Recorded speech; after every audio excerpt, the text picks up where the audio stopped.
2013ஆம் ஆண்டு தமிழக அரசு இந்த கெயில் திட்டத்திற்கு அனுமதி மறுத்துள்ளது. இந்த வழக்கு கடந்து வந்த பாதை குறித்து விவரமாக சொல்லுங்க.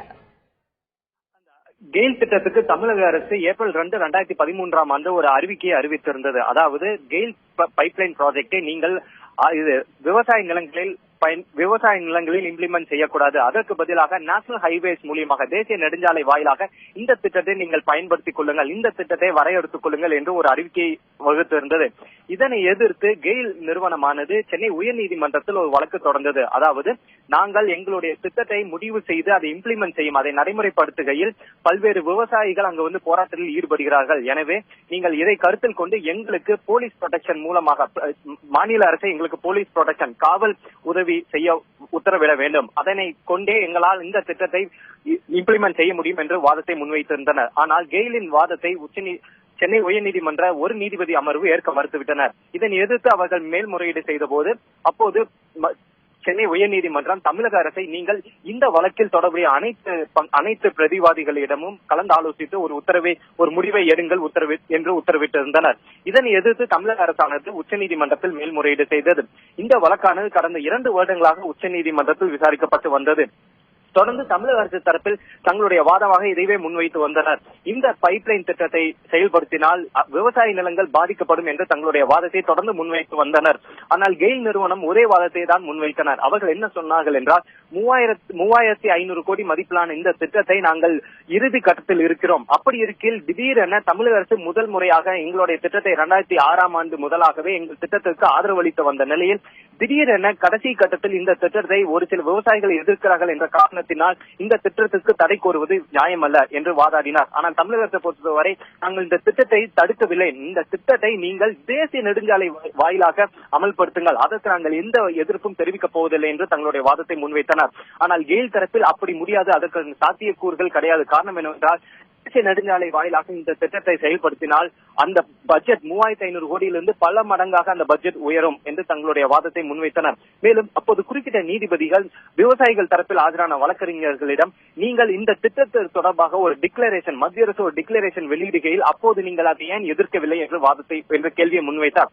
ஆனால் அப்போது விவசாயிகள் தரப்பில் ஆஜரான வழக்கறிஞர் எங்களுக்கு இந்த திட்டத்தின் அந்த நோக்கம் இம்பாக்ட் எங்களுக்கு அப்ப தெரியவில்லை, அப்போதே தெரிந்திருந்தால் நாங்கள் அப்போதே இதை எதிர்த்திருப்போம் என்று வாதத்தை முன்வைத்தார். ஆனால் இந்த வாதத்தை நீதிபதிகள் கேட்க தயாராக இல்லை. நீதிபதிகள் இந்த ப்ராஜெக்டின் ஆரம்பத்திலேயே நீங்கள் எதிர்க்காமல் இந்த ப்ராஜெக்ட் முடியும் தருவாயில் இருக்கும்போது நீங்கள் இதை எதிர்ப்பது ஏன்? எனவே உங்களுடைய கருத்தை எங்களால் கேட்க முடியாது. இந்த வழக்கை பொறுத்தவரை கெயில் மற்றும் தமிழக அரசின் வாதத்தை மட்டும்தான் நாங்கள் கேட்போம் என்று மிக தெளிவாக கூறிவிட்டார்கள். தமிழக அரசை பொறுத்தவரை அவர்கள் இந்த திட்டத்தை விவசாய நிலங்கள் பயன்படுத்தினால் மிகப்பெரிய ஆபத்து ஏற்படும், விவசாய நிலங்களே ஒரு ஃபெர்டைல் லேண்டே ஒரு இன்ஃபெர்டைல் ஆகும் தன்மை ஏற்பட்டுவிடும். குறிப்பாக காம்பன்சேஷனை கருத்தில் கொள்கையில் ஒரு சில மாவட்டங்களில் விவசாயம் வேறு மாறியாகவும் ஒரு சில மாவட்டங்களில் விவசாயம் வேறு மாறியாகவும் இருக்கும். எனவே இதை அனைத்தையும் கருத்தில் கொள்ள வேண்டும். ஏனால் பைப்லைன் ப்ராஜெக்ட் என்பது கெயில் நிறுவனம் சொல்கையில் ஒரு 6 மீட்டருக்கு அடியில் செயல்படுத்தப்படும் திட்டம் என்கிறார்கள். ஆனால் ஒரு சில இடங்களில் விவசாயம் அரிசியாகவும் ஒரு சில இடங்களில் விவசாயம் மரங்கள், அதாவது மாஞ்செடிகள், மரங்கள் உள்ளிட்ட விவசாயங்களாக இருக்கும். அப்படி இருக்கையில் வேர்களின் தன்மையும் டீப் ரூட்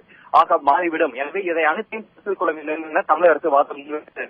ஆனால் நீதிபதிகள் இந்த திட்டத்தை தள்ளுபடி செய்ய முடியாது. இந்த திட்டத்தை ஒரு தேசிய நெடுஞ்சாலை வாயிலாகவும் அமைக்க முடியாது. ஏனால் இது நேஷனல் இன்ஃப்ராஸ்ட்ரக்சர், தேசிய நலன் கொண்ட ஒரு திட்டம். எனவே அதே இடத்தில்தான், அதே விவசாய நிலங்களில் அடியாயலாகத்தான் கோயம்புத்தூர், திருப்பூர், நாமக்கல், சேலம், ஈரோடு, தர்மபுரி, கிருஷ்ணகிரி மாவட்டம் வாயிலாகத்தான் இந்த திட்டத்தை செயல்படுத்த வேண்டும் என்று தங்களுடைய உத்தரவில் இன்று தெரிவித்துள்ளனர்.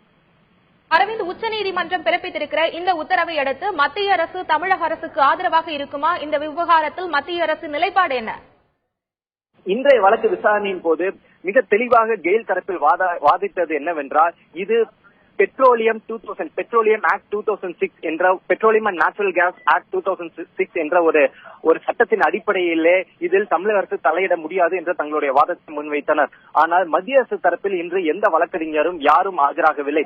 கெயில் நிறுவனம் அப்படி இருக்கையில் உச்சநீதிமன்ற நீதிபதிகள் தமிழக அரசை பார்த்த கேள்வி என்னவென்றால், இது மத்திய அரசு அங்கீகாரம் வழங்கிய ஒரு திட்டம், இதில் நீங்கள் எப்படி தலையிடுகிறீர்கள், உங்களுக்கு இதில் தலையிட எந்த உரிமையும் இல்லை என்று தங்களுடைய உத்தரவில் தெரிவித்துள்ளனர். ஆனால் மத்திய அரசு தலையிட்டது, மத்திய அரசு இல்லை இந்த திட்டத்தை வேறு மாதிரியாக செயல்படுத்தலாம் என வாதித்திருந்தால், ஒருவேளை இந்த திட்டத்தை வேறு வழியாக, வேறு வாயிலாக, மேபி நேஷனல் ஹைவேஸ் வழியாக செயல்படுத்த அனுமதி அளித்திருப்பார்கள். ஆனால் மத்திய அரசு இந்த திட்டத்தை பொறுத்தவரை கெயில் நிறுவனத்துக்கு சாதகமாக இருப்பதாகத்தான் தெரிகிறது. காரணம் என்னவென்றால், கெயில் நிறுவனத்தின் கவுண்டர் அபிடேவிட்டில் பொறுத்தவரையிலும் மத்திய அரசின் அனுமதி பெற்றுதான் நாங்கள் இந்த திட்டத்தை செயல்படுத்துகிறோம் என்று தங்களுடைய வாதத்தை மிக தெளிவாக குறிப்பிட்டுள்ளார்கள். எனவே இதில் மத்திய அரசு தலையிடுவதற்கான வாய்ப்புகள் இல்லை என்றே தெரிகிறது. ஆனால் மத்திய அரசு திட்டத்தில் தமிழக அரசு தலையிட முடியாது என உச்சநீதிமன்றம் தெரிவித்துள்ளதால் தமிழக அரசு இதற்கு மேல்முறையீடு செய்வதற்கான சாத்தியக்கூறுகள் இல்லை என்றே தெரிகிறது. அரவிந்த், இந்த திட்டம் செயல்படுத்தப்படும் பட்சத்தில் எவ்வளவு விளைநிலங்கள் பாதிக்கப்படும், விவசாயிகள் எந்த அளவு பாதிப்பை சந்திக்க வாய்ப்பு இருக்குது அரவிந்த்? இன்றைய வாதத்தின் போது கெயில் நிறுவன தரப்பில் ஆஜரான வழக்கறிஞர் மேத்தா அவர் என்ன சொன்னார் என்றால், இந்த 7 மாவட்டங்கள், அதாவது இந்த கோயம்புத்தூரிலிருந்து கிருஷ்ணகிரி வரை உள்ள அந்த 7 மாவட்ட அந்த பைப்லைன் வேஸில் ஒரு 1500 ஏக்கர் விளைநிலங்களே பாதிப்புக்கு உள்ளாகும். அதுவும் முழு விளைநிலங்கள் பாதிப்புக்கு உள்ளாகாது. காரணம் என்னவென்றால், நாங்கள் வெறும் ஒரு பைப்லைன் மட்டுமே உள்ளே பதிய இருக்கிறோம். இதனால் விளைநிலங்களுக்கு எந்த ஆபத்தும் வராது. இருந்தாலும் ஆனால் அங்கு ஏதாவது ஆபத்து ஏற்படும் என அந்த கருத்தில் கொண்டுதான் நாங்கள் இழப்பீடு வழங்க தயாராக இருக்கிறோம். குறிப்பாக 10% சட்டத்தில் இடம் இருக்கிறது. ஒரு நிலத்தை நாங்கள் கையகப்படுத்தும், ஆனால் அதற்கு 10% இழப்பீடு வழங்க வேண்டும் என சட்டத்தில் இருக்கிறது. மேலும் அந்த 10%த்தில் மேலும் ஒரு 30% தர நாங்கள் தயாராக இருக்கிறோம் என்று தன்னுடைய வாதத்தை முன்வைத்தார். ஆனால் நீதிபதிகளும் அதை ஏற்றுக்கொண்டனர். நீதிபதிகள் கூறுகையில், இந்த பைப்லைன் திட்டத்தினால் விவசாயம் பாதிக்கப்படும் என ஏற்புடையதல்ல. ஏனால் ஒரு நிபுணர்கள் குழு இதை ஆராய்ந்து அந்த திட்டத்தை அதன் வழியாக செயல்படுத்த என உத்தரவிட்டுள்ளனர். எனவே இதனால் விளைநிலங்கள் பாதிப்புக்குள்ளாகும் வண்ணம் ஏற்படாது என நீதிபதிகள் தங்களுடைய கருத்தில் தெரிவித்துள்ளனர்.